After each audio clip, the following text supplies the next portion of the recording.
Hey guys, it's the real Randy Chavez here. It's gonna be my last Tesla stock video for a while. Maybe until Thursday. I don't know. Definitely not tomorrow because I have things to do tomorrow. But do as or I don't even say do as I say, not as I do, or do as I do, not as I say, because this is not financial advice.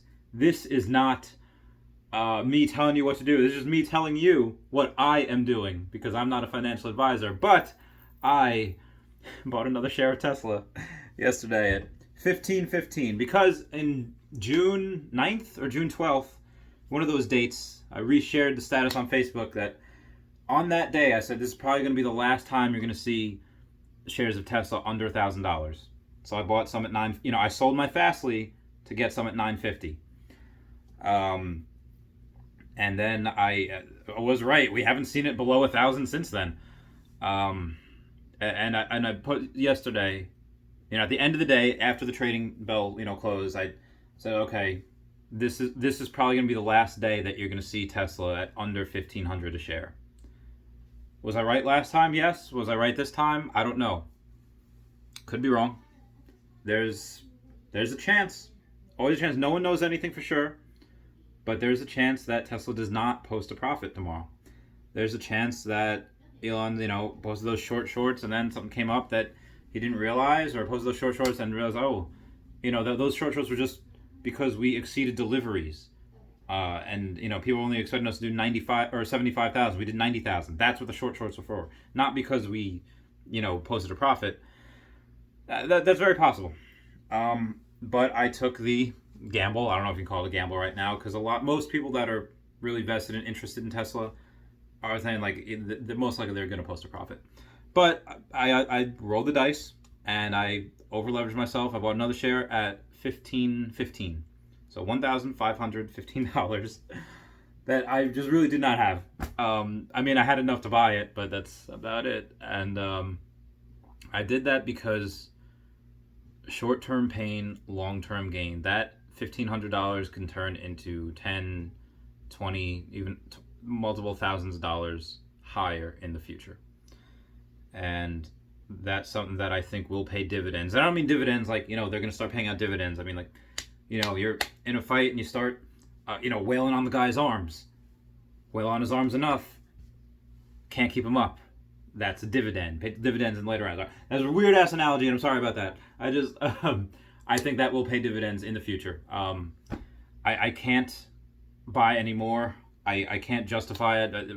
Shares of Tesla are more than my rent. I'm moving soon anyway, so that's a moot point. But yeah, that's I definitely wanted to buy some Lemonade.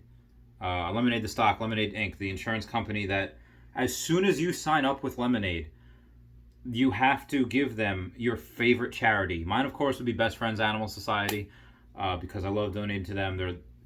They want to make America have all the shelters be no kill by 2025. Whether they do it by 2025 or not, they're at least moving the ball forward, and we really need that.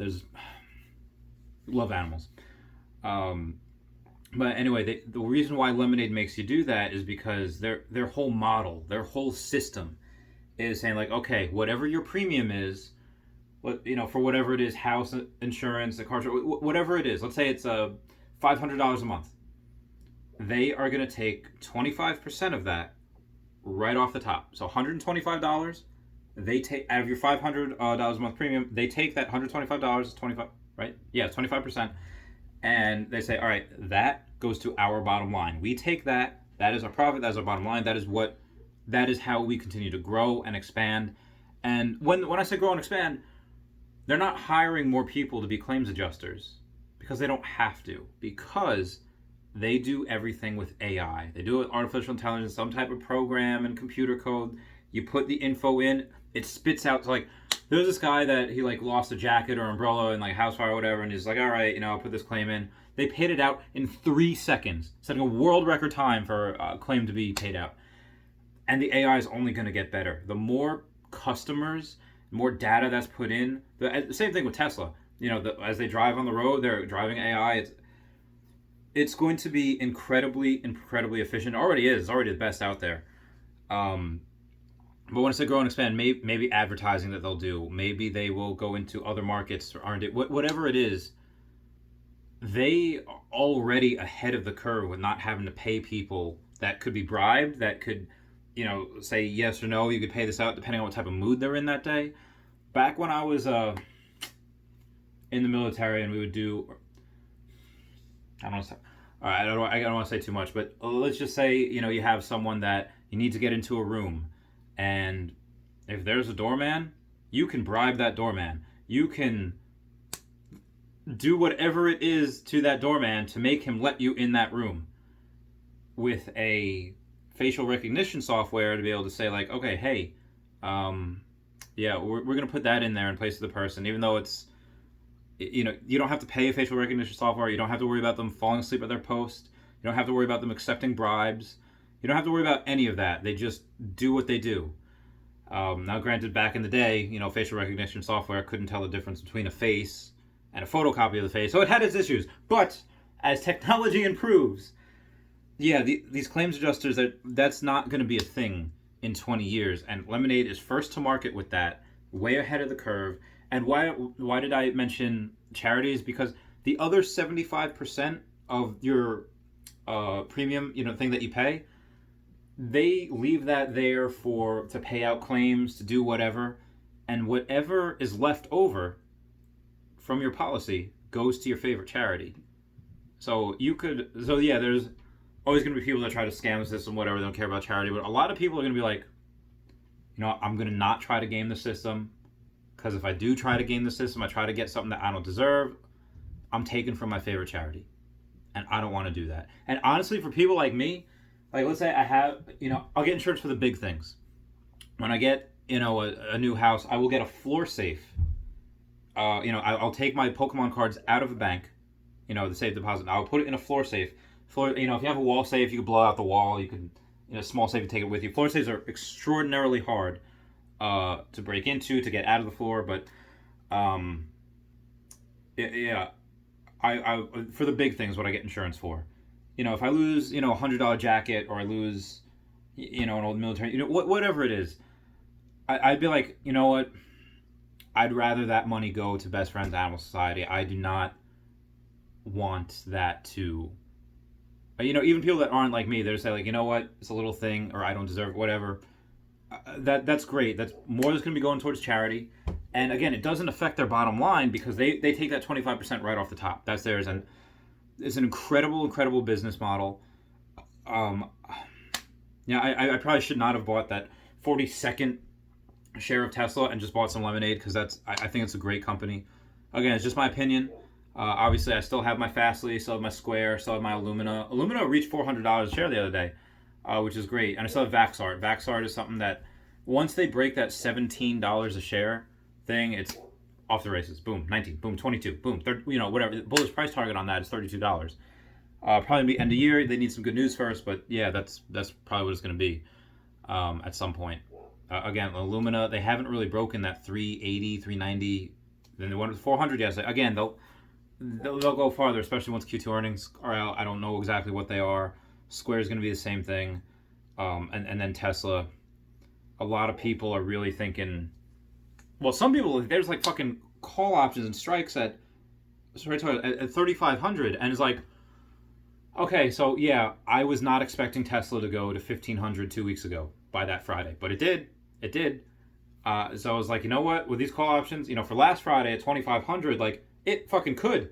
It fucking could. It didn't. So, those calls, and put options and strike options, the people smarter than me said, yeah, I followed this for years. It's a coin flip. 50% of the time it goes, 50% of the time it doesn't.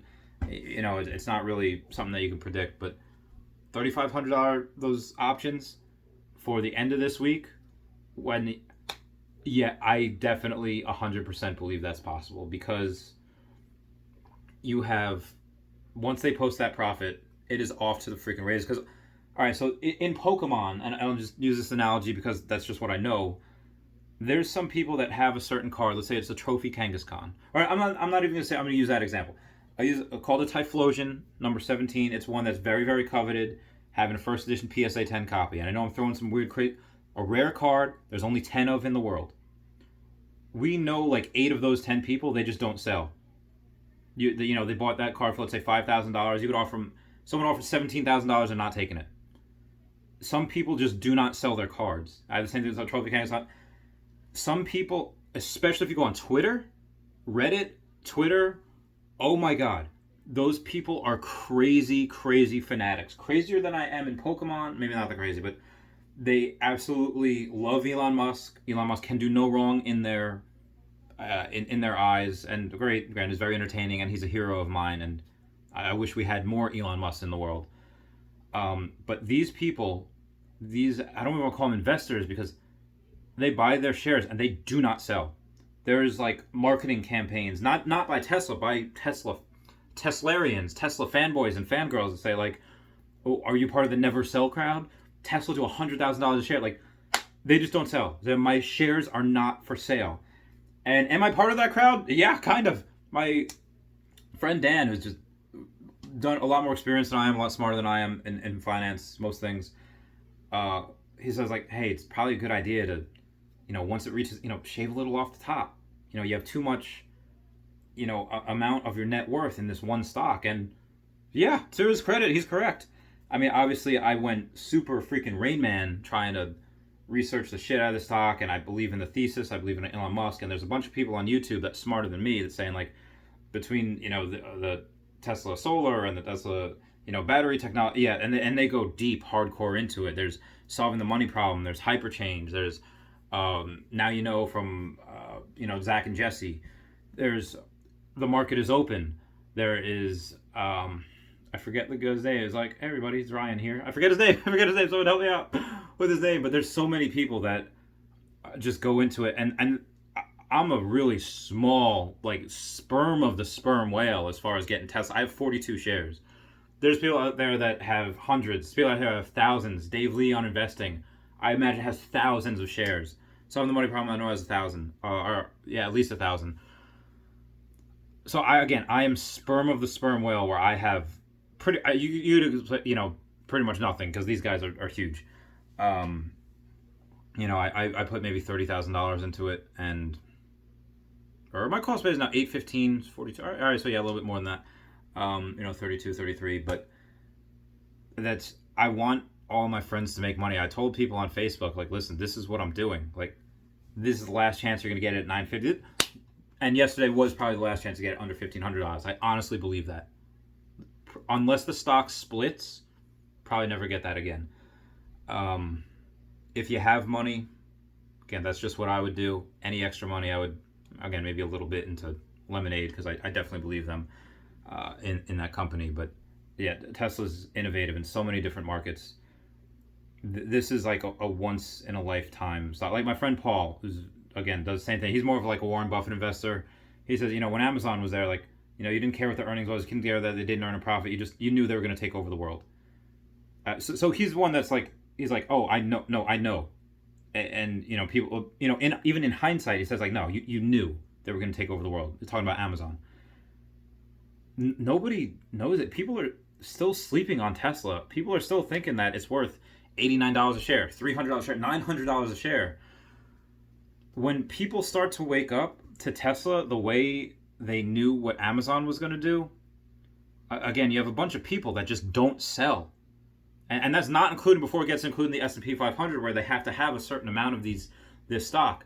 It wasn't in the S&P 400, so from it to go from nothing through the S&P 400 right to the S&P 500, to not only that, but a lot of companies and hedge funds, they will not buy a company if you're not profitable for at least a calendar year, which they haven't been.